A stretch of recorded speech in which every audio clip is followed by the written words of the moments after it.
Tout près de Tours, justement, un chantier a permis une découverte capitale d'un retentissement international. Bien, nous sommes ici sur l'emplacement qui est peut-être le plus prestigieux dans la société chrétienne de l'Occident, puisque c'est vers 372 que Saint Martin est venu ici fonder le premier monastère en date de tout l'Occident, et qui est parti de l'évangélisation d'une grande partie de la Gaule.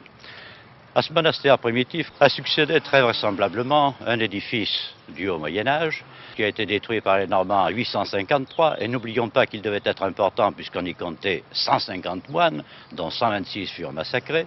À cet édifice carolingien ou du Haut Moyen-Âge a succédé vers 980 une église fondée par les comtes de Blois, et à cette église, qui a été réformée par Cluny, devait succéder au XIe siècle une église absolument prodigieuse, d'un intérêt artistique étonnant,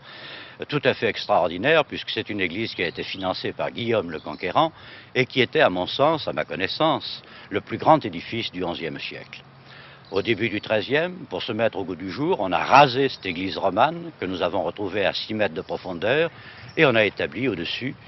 une basilique tout à fait merveilleuse, puisqu'elle est plus grande que les plus grandes des cathédrales, comparable en importance à Notre-Dame de Paris ou à la cathédrale de Reims dont elle avait le plan. Église abbatiale dans laquelle l'église cathédrale de Tours aurait tenu à l'aise, je ne donne qu'un chiffre, 10 mètres de large pour la nef de la cathédrale, 14 mètres pour la nef de Marmoutier.